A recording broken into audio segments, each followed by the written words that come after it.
오늘은 하나님이 손수 만든 집에 대해서 말씀을 같이 나누려고 합니다. 언제부터인지 모르는데 그 DIY라고 하는 이 약자가 뭔지 아십니까? Do it yourself. 그래서 스스로 무엇을 해라라고 하는 건데, 이 어떤 기성 제품을 그대로 따라하지 않고 그 재료를 사가지고 자기가 원하는 제품을 만드는 그런 것들을 의미하더라고요. 그리고 또 심지어는 어떤 것들을 수리하거나 아니면은 작업하는 활동들을 DIY 이렇게 얘기를 해요.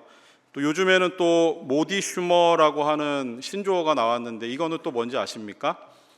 이건 두 개가 합성된 단어인데, modify라고 하는 수정하다라고 하는 의미와 consumer라고 하는 소비자라는 이 의미를 합쳐서 모디 슈머라고 하더라고요. 이 모디 슈머의 대표적인 그 제품이 있다라고 하면 혹시 짜파구리라고 아시나요? 짜장라면 닮은 짜파게티와 너구리를 섞어서 만든 짜파구리. 이게 처음에는 그냥 사람들 사이에서 유행하던 그냥 레시피였는데, 이게 이제는 직접 그 제조사에서 만들어서 판매를 하고 있어요. 이런 식으로 이제 사람들은 그 기존의 어떤 상품에 대해서 그 만족하지 못했는지는 모르겠지만, 이렇게 자기가 원하는 새로운 뭔가를 만들어내고 그것에서 굉장히 큰 만족을 누리는 것 같습니다.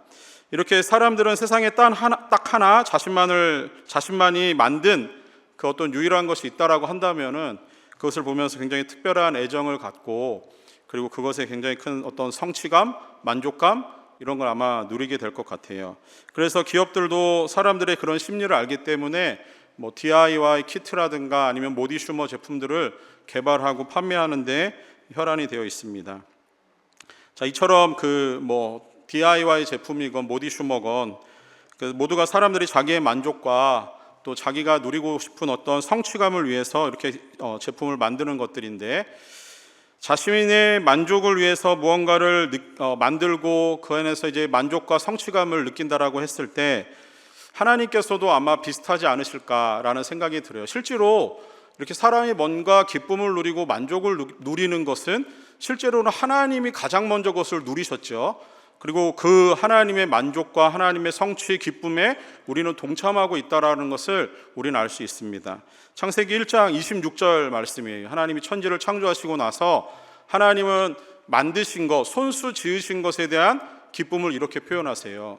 하나님이 지으신 그 모든 것을 보시기에 심히 좋았대요. 심히 좋았대요. 하나님은 스스로 만드신 것에 대해서 굉장히 큰 만족을 누리고 계셨다라고 하는 거예요. 하나님의 온전하고 충만한 기쁨이 표현되어 있는 단어입니다. 하나님의 만족과 성취로 가득한 세상이 펼쳐진 거예요. 그러나 하나님의 이 충만한 기쁨이 가득했던 세상은 사탄의 이 유혹 앞에 무너진 이 아담의 범죄로 인해서 하나님의 이 충만한 기쁨, 완전한 기쁨은 완전히 망가지고 망쳐졌습니다. 그렇게 죄로 망쳐진 세상을 하나님은 바라보시면서 또 다른 하나님의 기쁨으로, 그리고 그 충만한 어떤 그 공동체를 만드는 꿈을 하나님은 꿈꾸고 계세요. 하나님 그 꿈을 이루시기 위해서 창세기에 나오는 많은 믿음의 인물들을 통해서 하나님의 사람들을 불러내시고, 그리고 불러낸 하나님의 사람들을 통해서 하나님은 그들에게 준비하도록 하나님은 그들에게 일하셨습니다. 그리고 마침내 하나님은 모세를 통해서 이스라엘 백성들을 애굽에서 불러내시면서 하나님이 꿈꾸는 그 어떤 하나의 공동체를 향한 한 걸음 더 나가시는 부분이 있어요. 이스라엘 백성들은 모세의 인도를 따라서 애굽으로부터 나오면서 시내산에 이르기까지 한 2달여를 이제 광야에서 이렇게 헤매게 됩니다. 근데 이스라엘 백성들이 광야에 딱 접어드는 순간부터 이것은 완전히 다른 삶이에요. 이스라엘 백성들은 그 전에 광야에서 이렇게 오랜 시간을 살아본 적이 없었거든요. 그런데 그들은 광야로 접어드는 순간부터 그들의 모든 삶은 다 바뀝니다. 매일매일 텐트를 치고 걷는 일들을 해야 될 수도 있어요. 그리고 먹을 것을 구하지 않아도 됐었는데 이제는 먹을 것을 매일매일 구해야 되는 힘겨운 삶이죠. 광야에서 삶은 물이 없으면 살아갈 수 없잖아요. 물도 매일매일 구해야 되는 그런 아주 힘겨운 삶을 그들이 경험했어야 됐습니다. 자, 그럼에도 불구하고 하나님은 그들과 함께 계셔서 그들이 그 모든 퍽퍽하고 힘든 삶을 하나님이 홀로 살아가지 않게 하셨어요. 그래서 하나님이 그들을 구름 기둥으로 불 기둥으로 인도하셨죠. 때마다 먹을 것을 공급하시고 물을 공급하시면서 하나님 언제나 그들과 함께 하셨습니다. 아침 저녁으로 만나와 메추라기를 공급하시면서 이스라엘 백성들에게 먹을 것을 주셨어요. 이렇게 이스라엘 백성들은 하나님이 함께 하신다라고 하는 것을 그들은 풍성히 누리며 광야에서의 생활을 하고 있었던 중에 있습니다. 이 이스라엘의 공동체 가운데 이렇게 임하시는 그 하나님, 그래서 하나님은 이제 이스라엘 공동체가 이 시내산에 도착했을 때 그들과 약속을 맺으세요. 약속을 맺으시면서 내가 너희 가운데 거하는 어떤 임시적인 거처긴 하지만 그 하나의 거처를 만들려고 한다 라고 하면서 모세에게 그것에 대한 직접적인 설계도를 그려주세요. 그리고 그것을 모세를 통해서 제작하도록 하나님이 말씀하셨습니다. 이게 오늘 우리가 읽은 본문의 내용에 나오는 성막과 관련된 이야기예요. 광야에서 살아가는 이스라엘 백성들의 삶, 그것이 굉장히 퍽퍽하고 변변치 않은 삶이었고 완전히 정착하지 않은 삶이었기 때문에 하나님은 이스라엘 백성들에게 지으라고 하는 하나님과의 만남의 장소는 성막이라는 거였어요. 이건 형편에 따라서 언제든지 치고 다시 걷고 하기에 자유로운 텐트 형태의 모양이었습니다. 하나님은 이것을 지으라고 하시면서 그 가운데 하나님이 함께 하신다라고 하는 아주 귀한 말씀을 담아주세요. 구약 성경에서 성막이라고 하는 단어에 사용되는 단어가 여러 가지가 있는데 그 중에 한 세 가지 정도의 단어가 굉장히 많이 사용이 됩니다. 혹시 성막을 한번 가만히 그려보시면은 성막은 그 겉을 두르고 있는 울타리가 있고요. 그 안에는 뜰이 있습니다. 마당이 있고요. 그리고 성막의 마당 안에는 하나의 텐트 모양이 갖추어져 있어요. 텐트의 모양을 반으로 쪼개서 놓고 보면은 그 앞쪽에는 그냥 일반 성소가 있고요. 가장 깊은 내밀한 곳은 지성소라고 표현을 합니다. 이게 각각 히브리어가 사용되는 단어가 조금씩 달라요. 전체 울타리를 포함하는 전체적인 성막은 미시칸이라고 하는 히브리어를 사용을 합니다. 근데 이 단어는 특별히 하나님의 임재를 경험하고 강조할 때 사용하는 하나님의 거처라고 하는 의미가 있는 단어예요. 이게 우리가 읽은 8절 말씀에 보시면은 거기에 거할 성소를 만들고 이렇게 나오죠. 거기서 보면은 거하다라고 하는 그것이 바로 9절 말씀입니다. 9절에 장막을 짓고라고 하는 부분에서 그 장막이 이 히브리어의 미시칸을 사용해요. 이거는 전체적인 성소의 이미지를 떠올리시면 됩니다. 그리고 또 하나 텐트의 의미를 담아서 조금 더 협소한 정말 텐트의 모양을 갖춘 그 성막을 의미할 때 두 가지 단어가 합성된 오헬 모헤드라고 하는 히브리어를 사용해요. 이것은 어떤 거냐면은 한글 성경으로 번역할 때 주로 회막이라고 번역을 했습니다. 그래서 항상 회막을 번역할 때는 오헬 모헤드라고 하는 히브리어를 사용해요. 근데 이거는 이제 성소와 지성소가 뭉쳐져 있는 그 텐트 형태의 어떤 하나의 건축 구조물을 의미합니다. 그리고 좀 더 깊은 의미에서 코데시라고 하는 히브리어가 있는데 이거는 하나님의 임재를 상징하는 언약궤가 놓여지는 지성소, 그 지성소를 사용할 때는 코데시를 사용해요. 이건 지극히 거룩한 하나님의 성소를 의미합니다. 이게 8절 말씀에 나오는 성소의 의미 속에 코데시라고 하는 단어를 써요. 자, 이렇게 한 세 가지 정도 단어가 많이 사용을 하는데 이런 단어들이 주로 이제 성막이라고 하는 것을 전체적으로 표현할 때 사용되는 히브리어입니다. 이런 단어들이 가진 공통점은 무엇이냐면은 하나님이 이스라엘 백성들 가운데 거룩함으로 함께 하신다라고 하는 의미가 있어요. 성막은 하나님의 임재, 하나님의 거룩을 드러내는 그런 의미를 담고 있었다라고 하는 거예요. 또 하나, 성막은 잘 아시듯이 하나님 앞에 제사를 드리는 제의적인 장소였어요. 그런 공간입니다. 따라서 어떤 성막의 가장 본질적인 의미를 이 두 가지 의미를 좀 합성해서 생각해 보면은 하나님 앞에 제사를 드리기 위해서 모인 사람들이 하나님의 임재와 거룩을 경험하는 곳, 그것이 성막이었다라고 하는 거예요. 그런데 성막이라고 하면은 우리가 흔히 많은 분들이 교회라고 이해는 하세요. 그런데 실제로 성막과 교회는 단어의 의미적으로 놓고 보면은 일치하는 부분은 거의 없어요. 신약 성경에 이 교회라고 하는 표현이 처음으로 나오면서 에클레시아라고 하는 단어를 사용하죠. 근데 제가 지금 말씀드렸던 것처럼 성막은 약간 어떤 장소 아니면 건축 구조물의 의미에 좀 더 의미가 맞춰져 있는 것 같아요. 근데 헬라어의 에클레시아라고 하는 이 단어는 이런 어떤 건축 구조물보다는 사람이 중심입니다. 이게 딱 성막과 그 교회는 따지고 보면은 별로 이렇게 일치하는 부분은 없어요. 그런데 우리가 흔히 성막을 교회의 모형으로 보는 이유 중에 하나는 성막에 담겨 있는 본질적인 의미, 성막이 해야 되는 어떤 그 기능상의 이유, 역할, 그 본질적인 것들을 놓고 봤을 때 교회가 가지고 있는 본질적인 기능, 역할, 그리고 그 의미가 통하는 부분이 있다라고 하는 거예요. 아시다시피 교회라고 하는 것은 말씀드렸던 대로 에클레시아라고 하는 단어를 씁니다. 헬라어인데요. 세상으로부터 불러내어진 사람들이라고 하는 의미예요. 하나님께서 특별한 부르심으로 불러낸 사람들, 그들이 바로 교회라고 하는 겁니다. 여기서 하나님의 이 교회라고 하는 의미 속에는 하나님이 특별히 불러냈다라고 하는 의미 속에 하나님의 거룩의 의미가 동시에 담겨져 있지요. 근데 하나님이 불러내셔서 세상으로부터 구별하시고 분리하셨다고 하는 것인데, 그래서 하나님이 불러내어진 사람들은 일종의 하나님의 거룩을 담고 있는 사람들입니다. 동시에 하나님이 그들을 불러내셨는데 왜 불러내셨는가? 이유는 하나님의 기쁨을 위해서 불러내신 거예요. 그 기쁨이 표현되는 것이 예배입니다.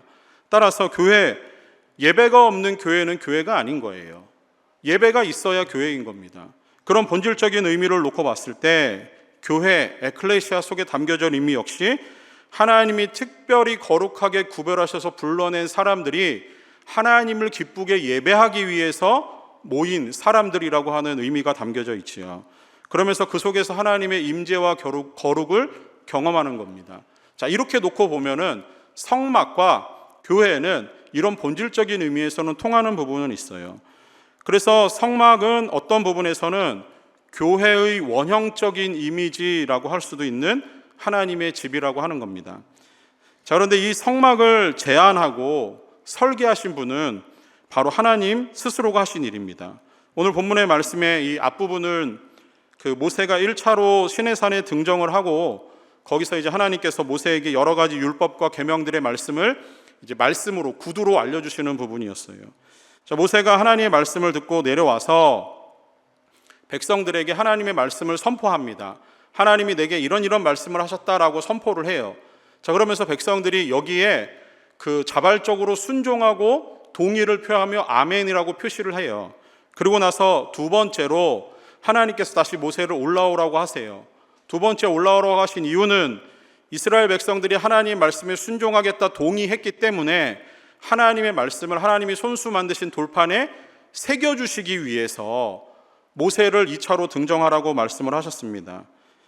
그렇게 이 내용을 조금 기억을 해보세요. 자, 1차 왜 올라갔고 2차 하나님이 올라오라고 하신 이유가 무엇인지. 자, 그렇게 하나님은 그렇게 모세를 2차 불러 올리시면서 성막에 대한 이야기를 하세요. 이게 25장에 나오는 내용이잖아요. 이게 그래서 모세에게 하나님이 마치 성막은 이런 거야라고 말로 알려주시기도 하지만 마치 하나님께서 그 성막의 전체적인 설계도를 모세 앞에 쫙 펼쳐놓아 주시면서 하나하나의 모양을 마치 환상 가운데 보여주시듯이 모세에게 이것들을 하나하나 다 설명해 주세요. 그렇게 해서 성막이라고 하는 것을 하나님이 짓도록 하십니다. 자, 오늘 읽은 본문의 25장 9절 말씀에 보시면은 무릇 내가 내게 보이는 모양대로 장막을 짓고 그 모양을 따라 지을지니라 이렇게 나와요. 자, 그대로죠. 하나님이 모세에게 보이는 모양을대로 하나님이 뭔가 이렇게 설계도를 보여주시는 거예요. 그것을 따라서 성막을 지으라는 거예요. 성막을 짓되 하나님이 보여주신 모양을 따라서 지으라라고 하는 거예요. 그러니까 성막은 하나님이 그 모양을 보여주셨다라고 하는 거죠. 하나님이 짓고 계신다라고 하는 거예요. 자, 여기서 모양이라고 하는 이 단어가 히브리어의 타브닛이라고 하는 단어를 쓰는데 이 단어가 형태나 틀을 의미합니다. 근데 이 단어가 또 한 번 사용된 곳이 있는데 거기가 어디냐면은 역대상 28장 11절과 12절 말씀에 여기서 사용이 됩니다.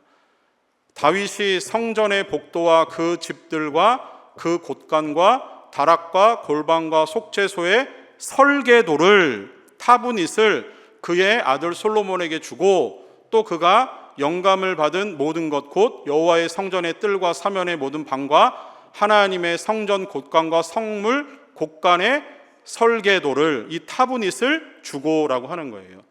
자, 그러면은 성막과 성전은 누가 지으셨죠? 하나님이 지으신 거예요.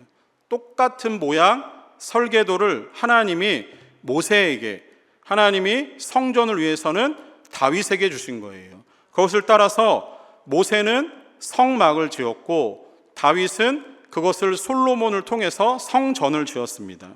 그렇게 놓고 보면은 성막, 성전은 같은 의미가 있다라고 하는 거예요. 하나님이 성막을 직접 설계하시는 것은 설계하시면서 성막의 모양, 성막에 써야지 하는 재료, 그 수치, 하나님 모든 걸 다 알려주세요. 거기에는 하나님이 이렇게 특별히 알려주시는 데에는 의도가 있습니다. 그 의도는 뭐냐면 지금 내가 이것을 짓고 있다라고 하는 거예요. 내 손으로 내 공동체를, 내가 임할 곳을 하나님이 짓고 계시는 게 성막이라고 하는 겁니다. 그래서 성막은 단순한 건축 구조물의 의미가 아니에요. 성막은 하나님의 의도와 계획이 담긴 신적 건축 구조물이라고 할 수 있습니다. 그럼 하나님이 이것을 왜 만들어서 이 이스라엘 백성들에게 주셨는가? 하나님이 직접 이것을 설계하시면서 주신 이유가 있어요. 8절 말씀 가운데 세 가지의 이유가 있고요. 아까 제가 잠깐 기억하라고 했던 그 25장까지 오기 전에 모세가 첫 번째, 두 번째 올라갔던 이유 가운데 이게 두 번째, 네 번째의 이유가 성막을 주신 이유로 나타나요. 자, 먼저 하나씩 보면은 우리가 읽은 본문의 25장 8절 말씀을 다시 한번 우리 같이 한번 보겠습니다. 내가 그들 중에 거할 성소를 그들이 나를 위하여 짓되. 이 한 문장 안에 하나님이 성막을 지으신 세 가지의 이유가 나와요. 첫 번째 이유는요, 하나님의 임재를 위해서 지으라고 하시는 겁니다. 하나님은 이스라엘 백성들 중에 거주하실 장소가 필요했던 거예요. 하나님은 이스라엘 백성들과 함께 하셨어요. 그들이 가야 하는 곳으로 하나님이 먼저 움직이시고 그들이 머무르러야 하는 곳에 하나님이 먼저 멈춰 서셨습니다. 그리고 그곳에 하나님이 함께 하셨어요. 하나님은 출애굽하면서부터 이스라엘 백성들과 함께 하신다라는 증표로 구름 기둥과 불 기둥을 보내주셨어요. 이스라엘 백성들이 멈춰선 곳에 이스라엘 백성들은 하나님을 위해서 자리를 잡고 거기에 하나님의 거하실 처소, 집인 텐트를 치게 되면 그 텐트에 하나님의 성막이 완성되면서 하나님이 거기에 임하신다라고 생각을 하는 거예요.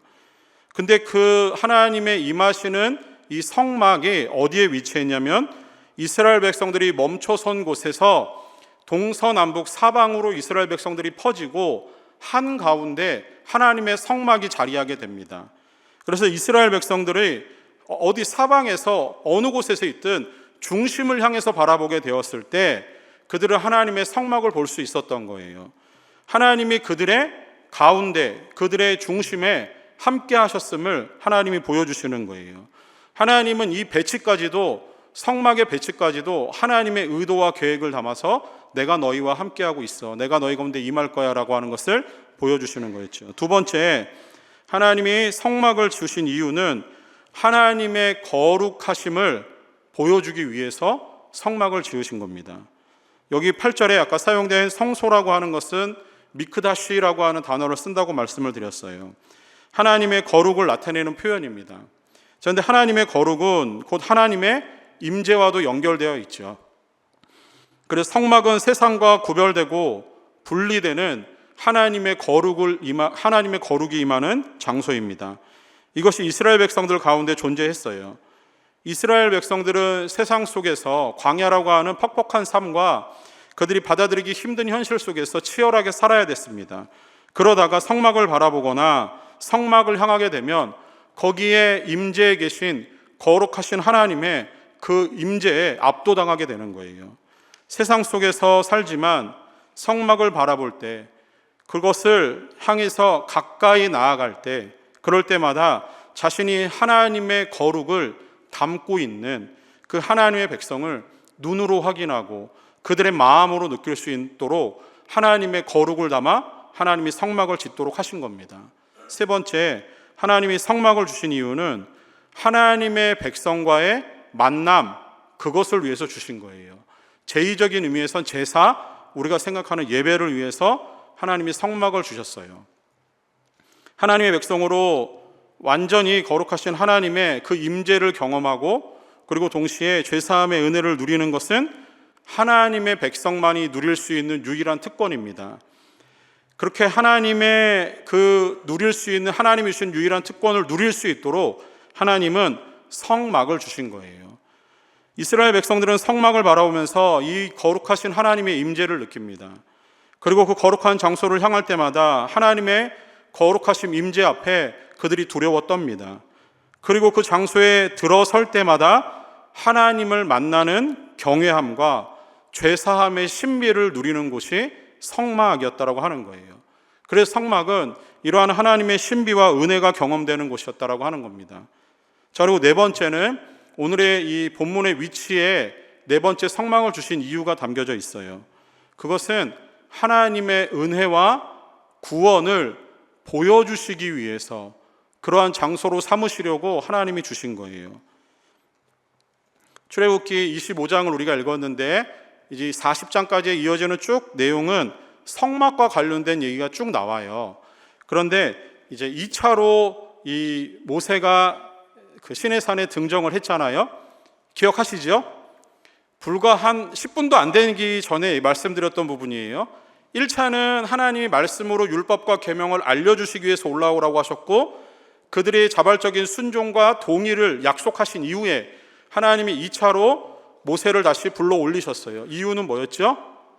그들의 약속한 그것을 하나님이 친히 돌판에 기록하시기 위해서 불러 올리셨어요. 자, 그것과 동시에 하나님이 성막이라는 것이 무엇이고 어떻게 지어야 되는 건지를 하나님이 알려주십니다. 그래서 25장에서 31장까지의 내용은 성막을 어떻게 지어라라고 하는 것에 대한 하나님의 말씀이 이어져요. 자, 그러면은 이제 한번 생각해 봅시다. 하나님의 말씀이 이어지는 이 부분에서 이제 31장 이후에 32장에 딱 연결됐을 때 이스라엘 백성들이 제일 먼저 해야 될 것은 뭘까요? 하나님의 말씀을 따라서 성막을 짓는 게 필요하지 않았겠습니까? 이유는 하나님의 말씀에 대한 그들이 자발적인 순종과 그것에 대한 그들의 동의, 약속이 있었기 때문에 2차로 등정하고 내려오면 모세를 보면서 그들의 해야 될 일은 모세의 말씀을 듣고 하나님의 말씀을 따라 모세에게 알려준 것을 하면 되는 겁니다. 자, 그런데 32장, 33장, 34장에는 이스라엘 백성들이 하나님 말씀에 순종하는 모습은 드러나지 않아요. 오히려 이 32, 33, 34장에 나오는 이 사건들 때문에 하나님은 성막을 주신 이유가 거기에 담겨져 있습니다. 그것은 32장에 어떤 내용이 있냐면 모세가 40일 동안 2차 등정에서 내려오지 않는 것을 보고 이스라엘 백성들이 하나님 앞에 반역을 꾀합니다. 아론을 통해서 하나님이 애굽 백성들로부터 걷어서 드리게 하신 금, 은 이런 것들을 가지고 금송아지를 만들어내는 반역을 저질러요. 이게 그 유명한 금송아지 숭배 사건입니다. 이스라엘 백성들의 자발적인 순종과 하나님을 향한 약속이 깨어지는 데는 오랜 시간이 걸린 게 아니에요. 불과 며칠만 있으면 사람의 마음은 그렇게 달라지는 겁니다. 그리고 이 사건으로 인해서 하나님의 편에 선 레위인들이 하나님의 말씀을 따라서 그 같은 동족들을 처벌하는 일들이 생겼어요. 이 사건을 극적으로 해결하는 것은 모세의 중보기도가 이어집니다. 하나님은 이 백성들을 용서하시고 다시 한번 은혜로 입히세요. 그리고 하나님은 세 번째로 모세를 시내산으로 불러 올리십니다. 그리고 다시 한번 언약의 상징인 십계명을 돌판에 새겨서 모세에게 주세요. 그리고 모세가 내려와서 35장부터 마지막 40장까지는 비로소 하나님 말씀에 순종하며 성막을 짓게 됩니다. 자, 이 구조를 봤을 때 모세의 1차 등정에 의해서 하나님의 말씀을 주시고 거기에 대한 이스라엘 백성들의 자발적인 순종과 헌신을 그들이 하나님을 향한 약속을 다짐했습니다. 자, 그런데 문제는 하나님이 주신 율법, 그것을 받아들이는 사람들의 마음은 불과 며칠 만에 하나님을 향한 반역을 꾀하게 되는 거예요. 다시 얘기해서 율법은 사람들의 죄를 통제하고 죄를 깨닫게 하고 정죄하는 역할을 합니다. 그러나 인간은 무능력하기 때문에 하나님이 주신 율법 자체를 온전히 다 순종할 수 없다는 것을 하나님은 아셨던 거예요. 그래서 2차로 모세를 불러 올리시면서 율법을 수여하신 그 내용을 기록해 주심과 동시에 하나님은 모세에게 성막의 필요성을 주신 거예요. 이유는 그들에게 죄사함의 은혜와 하나님의 구원을 알게 하시기 위해서 하나님이 주신 겁니다. 그래서 성막은 하나님의 은혜와 하나님의 구원의 놀라움을 보여주는 하나님의 계시의 장소로 사용되는 거예요. 그래서 성막을 주신 네 번째 이유가 여기에 있습니다. 자, 하나님은 이러한 그 네 가지의 목적을 가지고 하나님은 성막을 지으셨어요. 그런데 성경에 보면은 하나님이 손수 지으신 몇 가지가 있어요. 가장 먼저는 창세기 1장에 드러나는 모든 만물을 하나님이 말씀으로 지으신 거예요.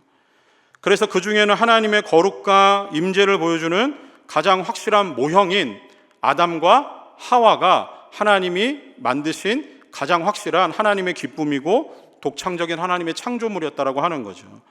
그러나 그들은 어땠습니까? 하나님의 온전한 기쁨을 다 반영하지 못하고 죄로 인해서 실패했습니다. 그래서 하나님은 또 다른 모형으로 성막을 손수 설계하시고 이 성막을 모세를 통해서 짓도록 하셨던 거예요. 그리고 다윗을 통해서는 그 설계도를 보여주시며 솔로몬의 손을 통해서 하나님의 성전을 짓도록 하십니다. 성막과 성전의 가장 큰 차이점은 성막은 이동식 하나님의 처소이면 성전은 고정된 건물의 형태였다라고 하는 거예요. 자, 그런데 성막도 성전도 모두 사라지고 무너졌습니다. 완전하지 않은 거예요. 하나님은 더 이상 무너지지 않는, 어떠한 사탄의 권세에도 흔들리지 않는 그 하나님의 가장 완벽한 공동체를 다시 한번 꿈꾸신 거예요. 그것이 바로 예수 그리스도를 머리로 하고 그 몸을 성도로 꾸미는 교회입니다. 앞에서 성막의 의미와 쓰임에 대해서 살펴보았듯이 결국 우리는 이 성막이 온전히 예수 그리스도를 향하고 보여주고 있는 하나의 그림자이고 모형이라는 것을 아마 깨달으셨을 거예요.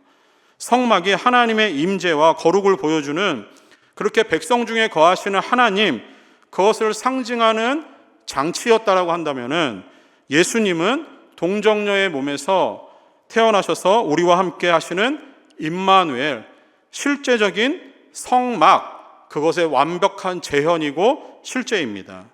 또한 율법의 행위로는 온전한 구원을 얻을 수 없는 인간의 연약함과 무능력함이 성막의 쓰임을 통해서 하나님의 죄사함과 구원의 은혜를 보여주었어요. 그러나 그것은 임시적이고 한 번뿐이고 제한적이었습니다. 반면에 예수님은 십자가에서 죽으시고 부활하심으로 그를 믿는 모든 자들을 죄를 완전히 용서하시고 구원하셨습니다. 그러니 예수님은 영원히 참된 성막이심을 그대로 보여주는 거예요. 따라서 성막은 예수님을 보여주는 그림자이고 모형에 불과합니다. 예수님이 성막의 온전한 의미를 가진 실제로서 우리에게 나타나셨습니다. 그리고 성막의 실제이신 예수님이 이 땅에서 예수님의 그 교회를 세우시겠다라고 마태복음 16장 18절에서 말씀을 하세요. 예수님은 그렇게 교회를 위한 머리가 되시기로 하셨습니다. 동시에 지상에 남겨진 모든 교회는 다시 오실 예수 그리스도의 그림자이며 동시에 예수 그리스도를 표현하는 모형에 불과합니다. 그리고 이 땅에 존재하고 있는 실제적인 예수 그리스도의 교회인 거예요. 구약의 성막이 실제하신 예수 그리스도를 통해서 지금의 교회의 존재를 보여주고 있습니다. 뿐만 아니라 예수님은 당신의 지상 사역을 그 남겨진 교회들에게 위임하시고 하늘로 올라가셨습니다.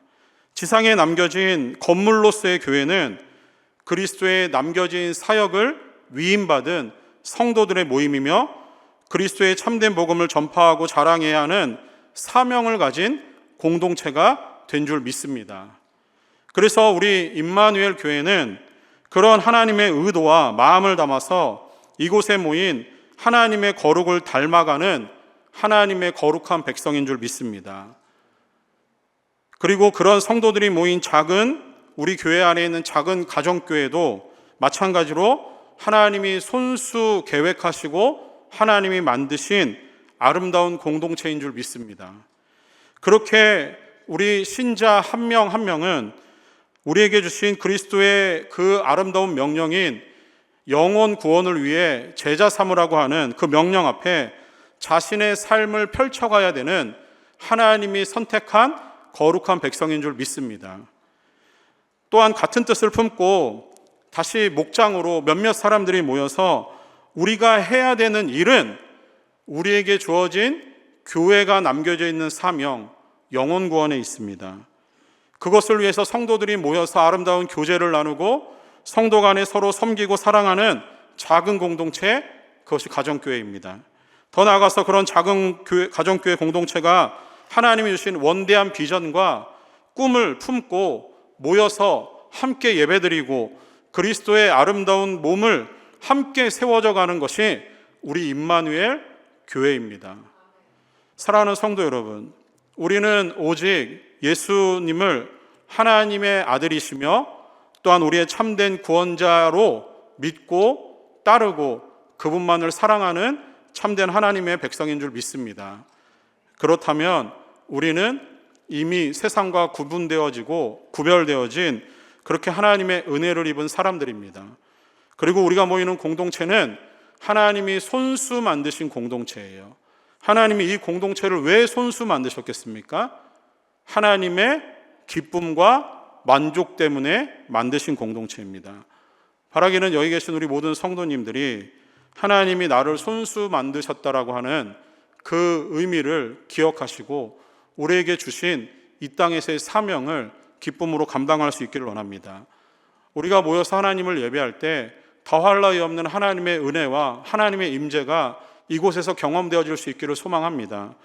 여기 모여서 우리가 함께 목소리 높여 기도할 때 하나님이 하늘에서 들으시고 하나님이 기쁜 미소를 우리에게 보내주시며 성도의 기도에 응답하시는 놀라운 기도의 응답의 장소가 이곳이 되기를 소망합니다. 더 나아가서 우리가 모여서 하나님을 향한 뜨거운 찬양을 드릴 때 우리를 향하신 하나님의 놀라운 뜻이 펼쳐지고 이 땅에서 우리가 감당하는 모든 사명과 사역 가운데 하나님의 기쁨과 영광이 드러날 수 있기를 소망합니다.